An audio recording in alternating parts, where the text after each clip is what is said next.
section 4.3, we'll be working on factoring trinomials with a not equal to 1. But for the most part, we're going to be dealing with that part in class, the trinomial piece. We're going to get some binomials here in part A that are specifically difference of squares.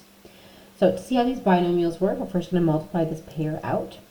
So we've got our x times x is x squared, our x times negative 5 is 5x, our 5 times x is 5x, and our 5 times negative 5 is negative 25. You combine your like terms, you have x squared plus negative 5x and 5x add to 0. So they cancel each other out in the middle. And then you have your minus 25. Okay. So these are called conjugates because they are the same two terms with an opposite sign in the middle.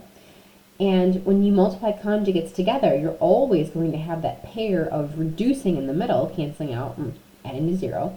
And so you're going to end up with this two-term binomial for your product. So what we're looking at here is how do I identify when I have something that will factor back into those binomial conjugates. So when I'm factoring a difference of squares, first of all, is a two-term square binomial where both the first term and the last term are something that has been squared, right? The first term came from x times x is x squared. The last term came from 5 times 5 is 25. Specifically, it has to be a difference of squares, not a sum. We'll talk about that in a moment, because it was a positive 5 times a negative 5, and a positive times a negative is always negative. When I factor a difference of squares, I'm going to factor into binomial conjugates. If it's a squared minus b squared, it's going to be a plus b times a minus b. The same two terms, oops, I said minus and I accidentally wrote plus there, minus b.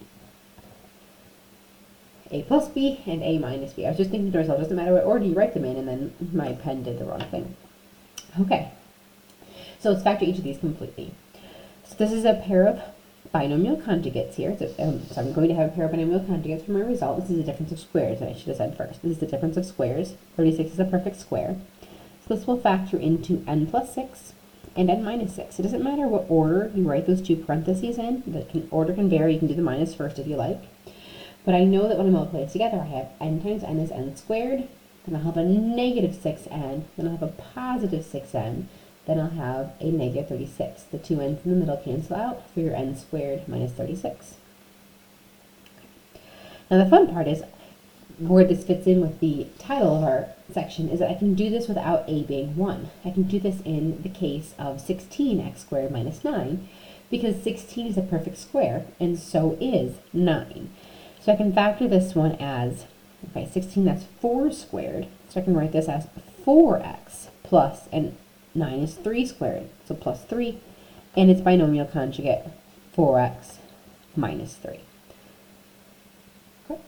So it doesn't matter if the first term has a numeric value as long as it is a perfect square. Okay, so let's look at the next one. 49, perfect square.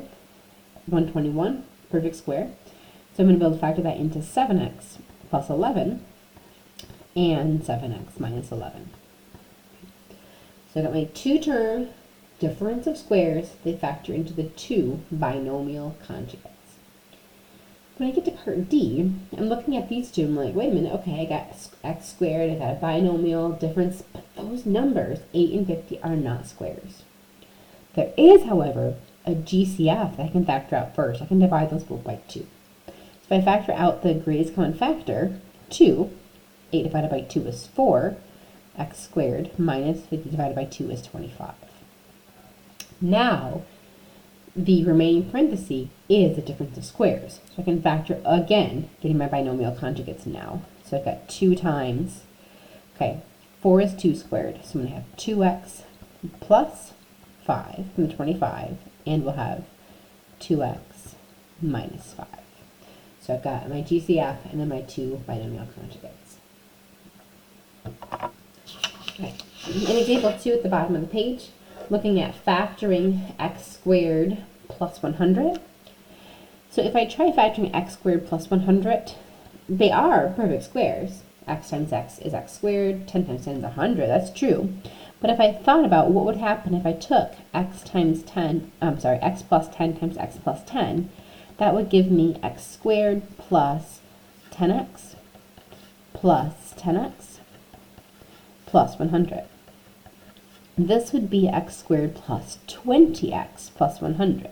Those middle two terms, if they're both positive, wouldn't cancel. So this doesn't work for this piece.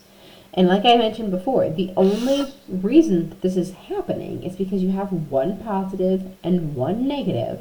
One positive and one negative, the same value, add to 0. But a positive times a negative is always negative. So if you have a sum of squares is always prime. They cannot be factored. You can't add to 0 and multiply to a positive number.